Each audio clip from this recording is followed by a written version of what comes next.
নমস্কার, নীলাঞ্জনার হেসেলে আপনাদের সবাইকে জানাই স্বাগত। আজকে নিয়ে চলে এসেছি এই বর্ষাকালে ছোট ছোট মাছ দিয়ে শাপলার বা শালুক ফুলের একটি রেসিপি। তো চলুন রেসিপিটি দেখে নিন।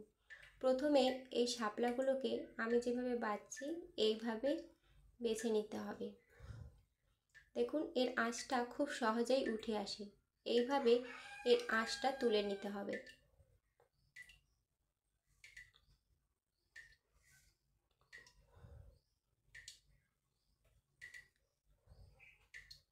এইভাবে আমি সব শালুকগুলো বেছে নিয়েছি।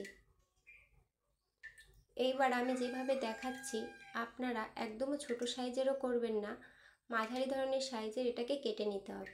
এইভাবে হাত দিয়েও আপনারা কাটতে পারেন, খুবই নরম এটা, না হলে আপনারা ছুরির সাহায্যেও কাটতে পারেন।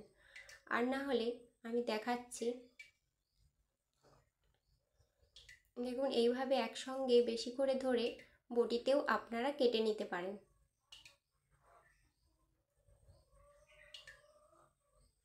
এইভাবে আমি সবগুলো কেটে নিলাম।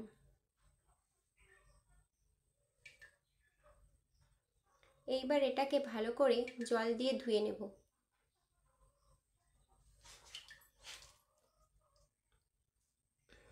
ধোয়ার পর এইভাবে এটাকে একটু চিপড়ে চিপড়ে তুলে নিতে হবে, যাতে জল না থাকে, কারণ জল থেকে গেলে এটা ভাজার সময় ঘাঁটা ঘাঁটা হয়ে যাবে।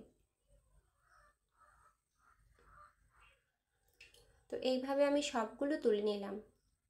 এবার এটাতে দিয়ে দেব লবণ। লবণ একদম খুব বেশিও দেবেন না, দেখবেন পরিমাণ মতো লবণ যতটা লাগবে অতটাই মাখিয়ে দেবেন, কি ওর থেকে কম হলেও কোনো ক্ষতি নেই, পরে আবার দিতে পারবেন। আসলে এটা মাখানোর কারণ হলো এটা থেকে জল ছাড়বে। তো খানিকক্ষণ আমি ঢাকনা দিয়ে রেখে দিলাম। দেখুন ঢাকনা খোলার পর কত জল ছেড়েছে এটা থেকে, দেখেছেন কত জল বেরিয়েছে। এবার একটা কড়াইতে তেল গরম করতে দেব। তেল গরম হয়ে গেলেই খুন্তি দিয়ে এইভাবে কড়াইটাতে ভালো করে তেলটা ব্রাশ করে দিতে হবে, না হলে একটা লেগে ধরবে। এইবার এটাকে চিপড়ে চিপড়ে ওই তেলের ওপর দিয়ে দেব। সবগুলো দিয়ে দিলাম। এইবার একটু নেড়েচেড়ে নিলাম। এবার দিয়ে দেব আমি কুচানো পেঁয়াজ আর কাঁচা লঙ্কা। লঙ্কাগুলো আমি সব কেটে দেব না, একটু একটু করে মুখের কাছে ফাটিয়ে লঙ্কাগুলো দিয়ে দেব, যাতে লঙ্কাগুলো গোটা থাকে ভাতে মাখিয়ে খাওয়ার জন্য। দিয়ে আবারও এটাকে আমি নেড়ে চেড়ে নেব। দেখুন এইভাবে নাড়াচাড়ার পরে এটা জল ছাড়তে শুরু করবে, তখন এটাকে আবারও নেড়ে চেড়ে মিলে মিলে দেব। আর মাঝে একটু ফাঁকা রাখবো, যাতে জলটা মাঝখানে চলে যায়, গিয়ে তাড়াতাড়ি জলটা শুকনো হয়ে যায়।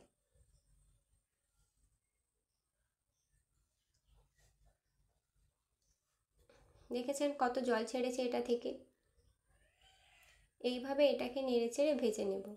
বারে বারে এটাকে নাড়া দেব, আর যখনই নাড়বো তখনই এটাকে মিলে মিলে দেব।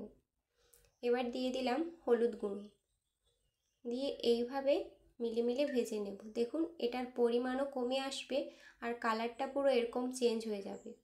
তখনই এবার দিয়ে দেব আমি ভেজে রাখা ছোট মাছ। আমি এখানে দিয়েছি পুঁটি মাছ, ট্যাংরা মাছ, সমস্ত রকমের ছোট মেশানো মাছ। আপনারা যে কোনো ছোটো মাছই দিতে পারেন, কিন্তু বড় মাছ দিলে অরিজিনাল স্বাদটা পাওয়া যায় না।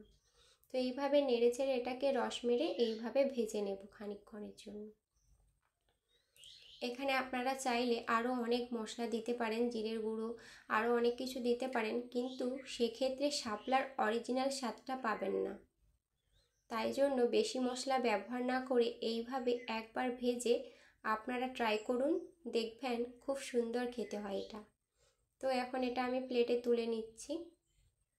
এইভাবে তুলে নিয়ে আপনারা শাপলা ভেজে গরম ভাতের সাথে খেয়ে দেখবেন, খেতে হেভি লাগে।